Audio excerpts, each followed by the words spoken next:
Pagkatapos ng ginawa ng ating bida ay napatingin naman siya sa butas sa itaas. Nasabi rin niya na talagang kakaiba ang lilang kidlat na ito dahil kahit gamit niya ang demonic transformation art ay hindi pa rin niya ma-refine lahat ng enerhiya nito. Nasabi rin ng ating bida na kapag hinayaan niya lang na manatili ang purple lightning sa kanyang katawan ay tiyak na wawasakin nito ang katawan niya. Kaya naisip na lang ng ating bida na hindi siya maaaring manatili dito. Kaya naisip niya na kailangan niya agad maghanap ng paraan upang makalabas dito dahil kung hindi ay talagang mamamatay na siya. Napansin naman ng ating bida ang biglang paglabas ng isang aura ng kidlat sa butas kaya nasabi niya na mukhang aatake na naman ito. Napansin rin niya na ang lakas nito ay nasa 6th grade na kidlat. Kaya wala nang sinayang na oras ang ating bida at muli na niyang ginamit ang kanyang demonic transformation art habang kasama ang itlog. Naharang naman ng itlog ang ibang enerhiya ngunit sobra pa rin ito kaya wala nang nagawa pa ang ating bida kundi tanggapin ang sobrang enerhiya ng kidlat. Lumabas rin ang dugo sa kanyang bibig dahil dito. Naging seryoso rin si Joe Fan dahil hindi niya kayang ma-refine ang lahat ng enerhiya ng kidlat dahil sa sobrang bilis nito. Alam rin niya na kapag tinamaan siya ulit nito ay tiyak na mawawasak ang kanyang katawan. Napamura rin ang ating bida dahil nakita niya na isang level 6 na kidlat na naman ulit ang lalabas sa butas. Kaya nainis na lang siya dahil wala nang lakas ang kanyang katawan. Hindi rin makapaniwala ang ating bida na ang makakasama niya sa kamatayan ay ang gusantong na ito. Kaya nasabi na lang niya na kung hindi niya sinubukang iligtas ang batang ito ay tiyak na hindi niya mahaharap ang ganitong kamatayan sa ikalawang buhay niya. Kaya napatanong na lang ang ating bida kung ang grade niya ba o ang kapalaran ang may nais nito. Isang malakas naman na kidlat ang biglang lumabas sa butas at nasabi na lang ng ating bida na hindi niya pinagsisisihan na niligtas niya ang taong ito dahil alam niya na malaki rin sana ang makukuha niya kapag nagkaroon ng utang na loob ito sa kanya. Kaya ipinikit na lang ng ating bida ang kanyang mga mata upang tanggapin ang kapalaran na ito. Bigla namang lumiwanag ang asul na apoy ng ating bida sa kanyang katawan, at kasabay nito ay isang malakas na barrier ang nabuo na sa paligid na siya hamarang sa atake ng kidlat. Nagulat naman ang ating bida nang mapagtanto niya na niligtas na naman siya ng apoy na ito. Hindi rin makapaniwala ang ating bida na kayang harangin ng kanyang apoy ang kidlat na ito. Kaya napaisip na lang siya na mukhang sinadya itong ibigay sa kanya ng taong nakausap niya noon upang makapasok siya sa loob ng Lightning Canyon. Naisip rin ng ating bida na marahil ay may isang bagay sa loob ng Lightning Canyon ang nais kunin ng tao na ito ngunit hindi siya makapasok dito. Ngunit napailing na lang ang ating bida dahil alam niya na hindi ito ang oras ngayon upang mag-isip siya ng ganitong bagay. Sa ngayon ang magiging priority niya ay ang makaalis sa lugar na ito. Nasabi rin ng ating bida na kung anuman ang nais na makuha ng taong yon ay sa susunod na lang niya ito aalamin. Nasabi rin ng ating bida na alam niyang hindi titigil ang Lightning Canyon sa paglabas ng mga kidlat na ito. Ngunit ang hindi niya alam ay kung hanggang kailan magtatagal ang kanyang asul na apoy upang protektahan siya. Kaya nasabi na lang niya na kailangan niyang mahanap ang lagusan paalis sa lugar na ito sa lalong madaling panahon. Nanghina rin ang ating bida dahil palakas ng palakas ang kidlat na lumalabas sa butas. Ngunit bigla na namang nabahala ang ating bida nang makita niya na isang level 9 heaven purple lightning ang palabas sa butas na ito.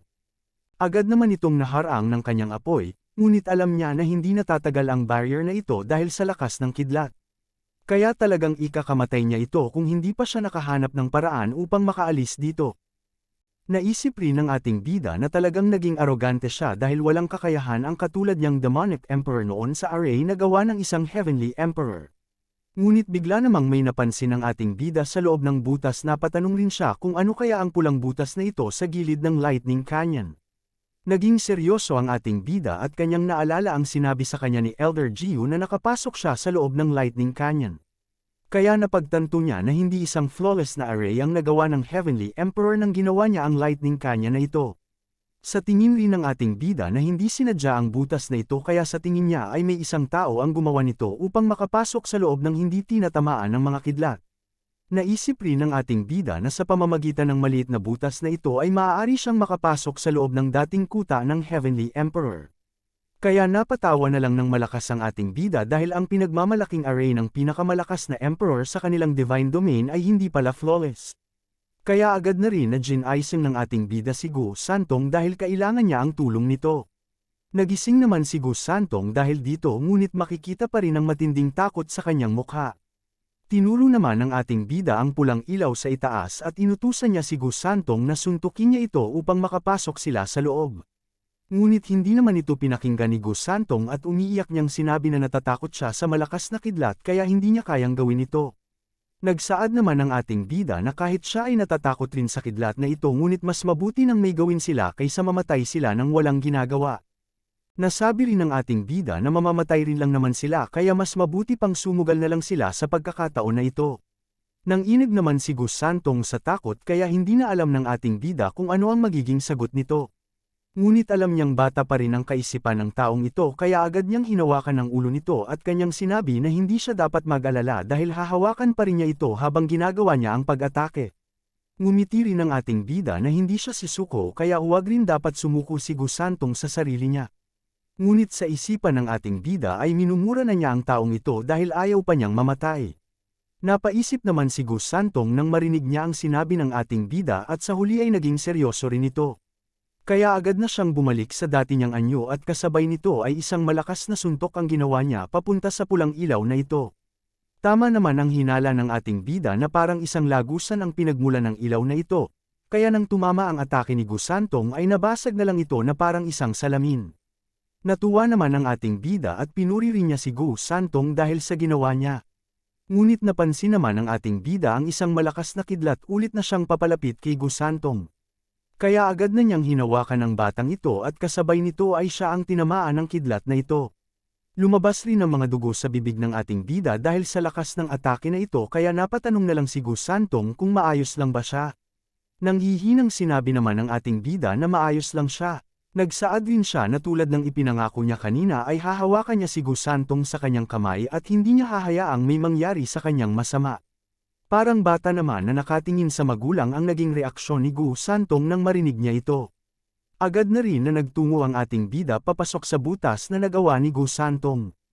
Ipinikit rin niya ang kanyang mga mata dahil alam niyang hindi niya alam kung ano ang naghihintay sa kanila sa kabilang dulo ng butas na ito. Sa kabilang banda, matapos mawala ang Lightning Canyon ay agad naman na bumalik sina Elder Lee at ang apat sa bundok. Ngunit nagulat sila nang makita nilang wasak na ang lahat ng ito. Nagsaad naman si Scrooge Demon na mukhang hindi na nila makikita ulit si Stuart Joe. Kaya nalungkot sila dahil talagang pangit lang ang naging swerte ng taong ito. Nagsaad naman si Wimp Demon na kahit anong sabihin pa nila ay naging mabait si Joe Fan sa kanila dahil hindi sila nito pinabayaan nang muntikan na silang patayin ni Gu Santong. Sumang-ayon naman si Violent Demon sa sinabi ng kanyang kapatid at nasabi rin niya na kung ang kanilang sect leader ito ay agad na silang pababayaan nito na mamatay. Ngunit tumawa rin siya dahil sa ngayon ay malaya na silang apat kaya maaari na ulit sila maghasik ng gulo ng walang problema. Napagtanto naman ito ng tatlo kaya napatalo na lang sa saya ang mga ito. Ngunit bigla namang silang tinanong ni Elder Lee kung sino ang nagsabi na malaya na silang apat. Tumawa naman si Violent Demon at kanyang sinabi na talagang arogante si Elder Lee dahil nais niyang kontrolin silang apat. Nagyabang rin si Violent Demon na dapat tandaan ni Elder Lee na hindi siya si Joe Fan kaya alam nilang wala siyang magagawa sa kanila. Ngumiti naman si Elder Lee nang marinig niya ang sinabi ng kumag na ito. Tinanong rin niya ito kung akala ba niya ay si Joe Fan lamang ang may kakayahan na mag-control sa bloodworm. Kaya tinakat niya ang mga ito na ibinilin sila ni Joe Fan sa kanya dahil tinuro ng ating bida ang kakayahan niya na makontrol ang bloodworm sa kanya. Natakot naman ang apat nang marinig nila ito. Napansin naman ito ni Elder Lee kaya agad na niyang sinabihan ang apat na kung hindi sila naniniwala ay susubukan na niya sa kanilang apat ito. Agad naman na nagmakaawa ang apat na huwag itong gawin ni Elder Lee. Nangako rin sila na makikinig na sila sa kanya simula ngayon. Naging seryoso naman si Elder Lee nang marinig niya ito at kanyang sinabihan ang apat na kailangan na nilang bumalik sa Wingate City upang protektahan ang Lu Clan.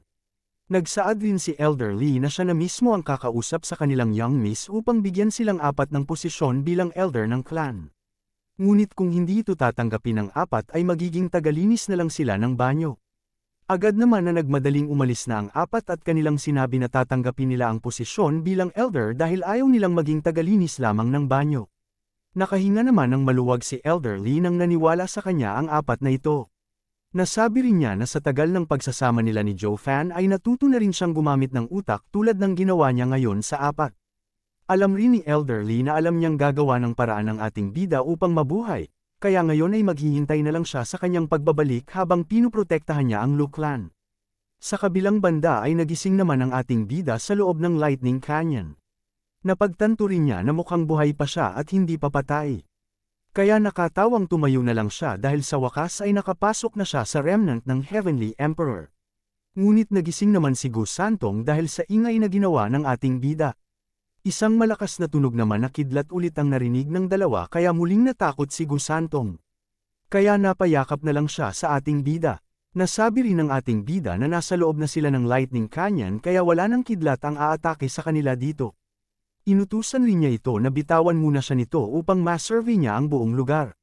Ngunit hindi naman pumayag dito si Gus Santong at kanyang sinabi na natatakot pa rin siya sa kidlat na ito at mas nakakaramdam siya ng kaligtasan kapag nakayakap siya sa ating bida. Nagbiro naman ang ating bida at kanyang sinabi na mas malakas pa siya sa kanya kaya hindi niya kailangang matakot. Ngunit parang bata naman na nagsaad si Gus Santong na parang katulad ng ating bida ang kanyang ama kaya mas nakakaramdam siya ng kaligtasan habang nakayakap siya sa kanya. Nagulat naman ang ating bida nang marinig niya ito kaya napatanong siya kung may ama nga ba siya. Nagsaad naman si Gus Santong na hindi ito ang ibig sabihin niya. Ngumiti naman ang ating bida at kanyang sinabi na surprise lamang siya dahil kung ganito nakalakas si Gus Santong ay hindi niya lubos maisip kung gaano kalakas ang kanyang ama. Nagsaad naman si Gus Santong na hindi niya alam kung gaano kalakas ang kanyang ama dahil simula pa nang ipinanganak siya ay hindi pa niya nakita ang kanyang mga magulang. Ipinaliwanag rin niya sa ating bida na ang tinutukoy niyang ama ay ang godfather niya. Inikwento rin ni Gus Santong na ang kanyang godfather ay may apelyidong Go at may 2 anak rin ito. Noong wala na siyang mapuntahan dahil sa Demon Purging Decree at pinsala na kanyang natamo ay iniligtas siya ng kanyang godfather. Napatanong naman ng ating bida kung siya rin ba ang nagbigay sa kanya ng pangalan noon. Ipinaliwanag naman ni Gus Santong na ang clan ng kanyang godfather ay mga scholar na siyang naging mga government officials. Kahit na hindi mataas ang posisyon ng mga ito sa imperyo ay namuhay silang masaya. Nasabi rin ni Gus Santong na matapos siyang gumaling ay tinuring siya ng kanyang godfather bilang isang tunay na anak. Tinuruan rin siya nito kung paano magsulat at magbasa kasama ng kanyang mga kapatid. Nais rin ng kanyang godfather na lumaki siya na isang matinong tao kaya pinangalanan siya nitong Santong. Ngumiti naman ang ating bida nang marinig niya ito at kanyang nasabi na kung ganoon ay parang nagkaroon ng isang kayamanan ang Gu family dahil sa kanya. Dahil habang nandoon siya ay tiyak na ang kaligtasan ng pamilya na ito sa panganib. Nalulungkot naman na sinabi ni Gus Santong na hindi ito ang nangyari. Sa katunayan ay kabaliktaran pa nga ang nangyari dahil napahamak pa ang mga ito dahil sa kanya. Nagagalit rin na sinabi ni Gus Santong na kung hindi dahil sa kanya ay hindi sana namatay ang buong clan ng kanyang godfather. Lumabas rin ang mga luha niya dahil naalala na naman niya ang malungkot na alaala na ito. Hinawakan naman ng ating bida ang kanyang ulo at kanyang sinabihan nito na huwag niya masyadong dibdibin ito dahil sa tingin niya ay parte rin ito ng tadhana. Tinanong rin siya ng ating bida kung ito ba ang dahilan kung bakit sobrang laki ng galit niya sa imperyo. Naiiyak na sinagot naman ito ng oo ni Gus Santong. Ang malala pa ay naging pabaya siya kaya naligay siya sa 1,000 taon na pangako ng kalaban niya. Kaya ngayon ay hindi na niya maaaring paghigantihan ang 7 pamilya at ang imperial family. Nagmungkahi naman ang ating bida na kung ganoon ay maaari na lang niyang talikuran ang pangako na ito na parang isang bata at walang sino man ang magseseryoso ng pangako na ito. Naiiyak na sinabi naman ni Gus Santong na noong buhay pa ang kanyang ama ay tinuruan siya nito kung paano maging tunay na tao sa kanyang mga salita. Kaya hindi niya maaaring talikuran na lang ang pangako na ito dahil ibig sabihin nito ay binabaliwala lang niya ang mga pangaral ng kanyang ama. Napaisip naman ang ating bida na sayang lamang dahil nawasak agad ang ambisyon ng taong ito dahil sa isang pangako lamang. Ngunit napangiti rin ang ating bida dahil pabor rin sa kanya ang pagkatao ni Gus Santong dahil mas magiging madali para sa kanya na makuha ang tiwala nito. Kaya agad na niyang sinabihan si Gus Santong na kailangan niyang makinig sa mga pangaral ng kanyang godfather dahil tama ang mga ito. Nawala naman ang lungkot sa mukha ni Gus Santong nang marinig niya ang sinabi ng ating bida.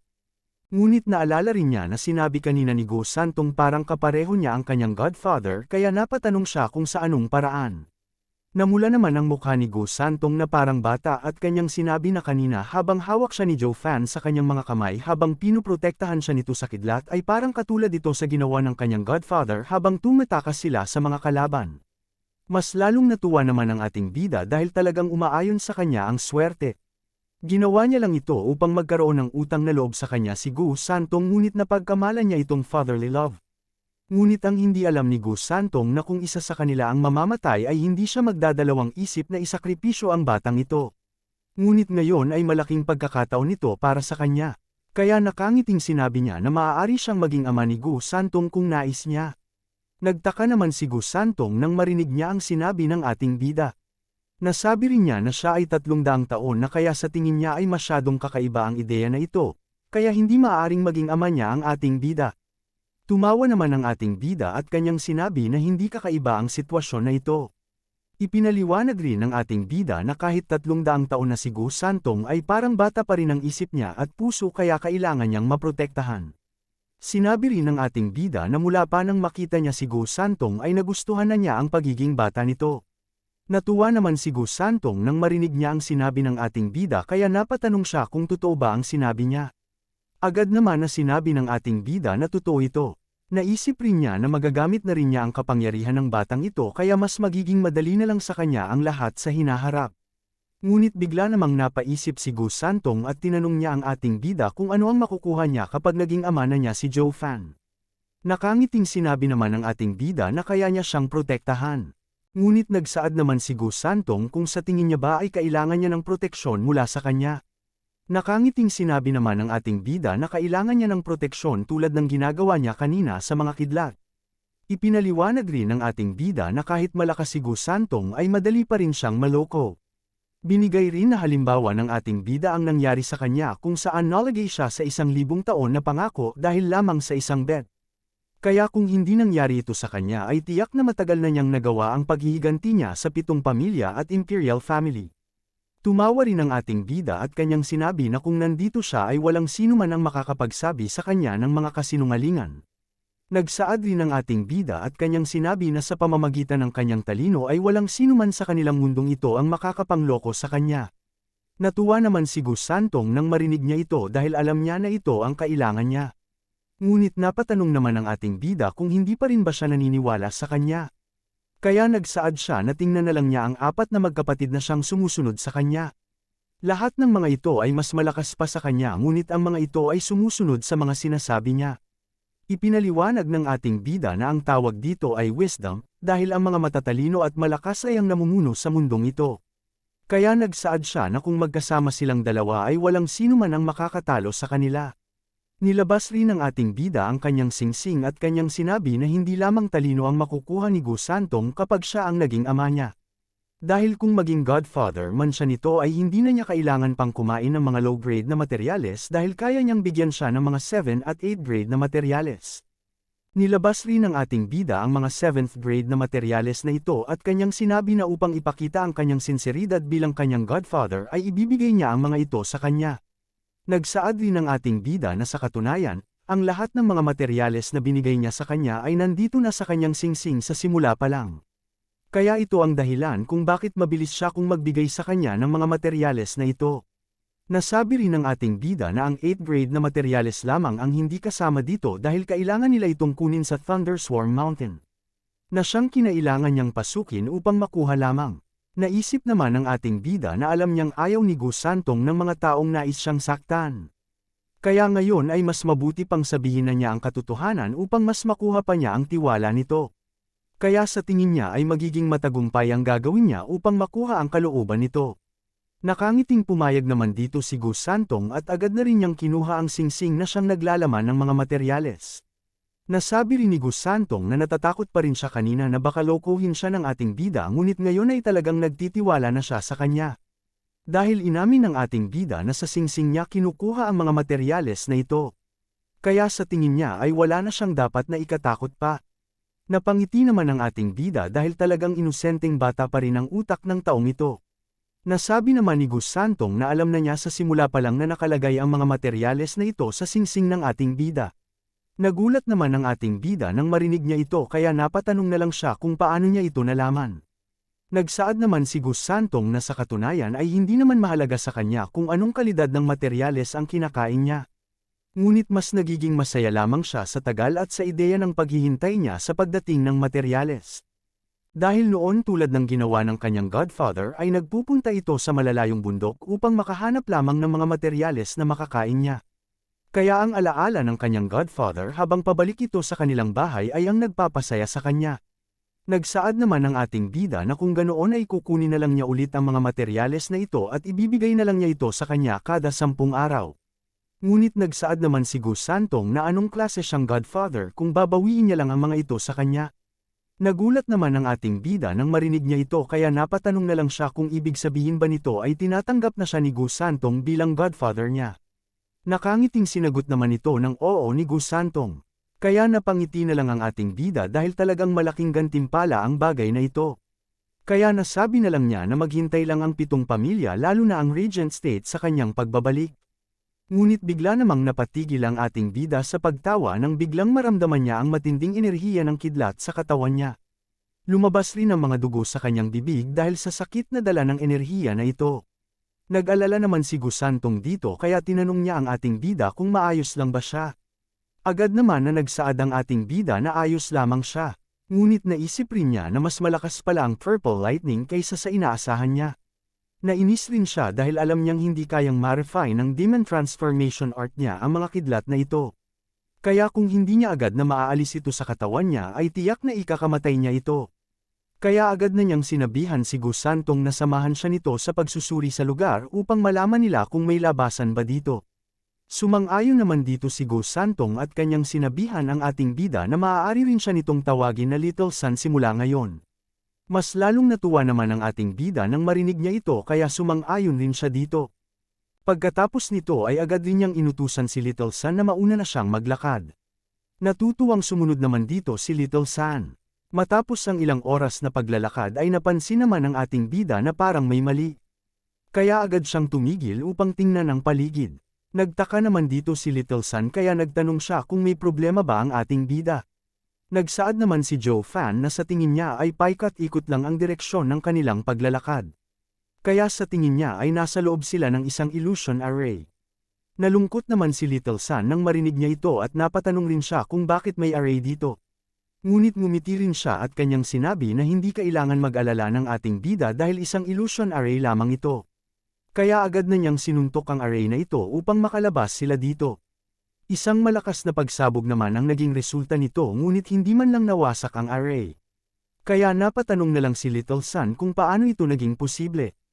Naging seryoso naman ang ating bida dahil alam niyang ginawa ng pinakamalakas na emperor ang array na ito. Kaya inaasahan na niya na hindi ito masisira ni Little Sun. Kaya agad na niyang sinabihan si Little Sun na huwag niyang sayangin ang kanyang enerhiya sa array na ito. Inutusan rin niya ito na lumapit ito sa kanya. Nagtaka naman dito si Little Sun kaya napatanong siya kung may problema ba. Seryosong tinanong naman ng ating bida kung talaga bang hindi pa nakapunta dito si Gus Santong. Nagulat naman dito si Gus Santong dahil kahit siya ay naguguluhan rin.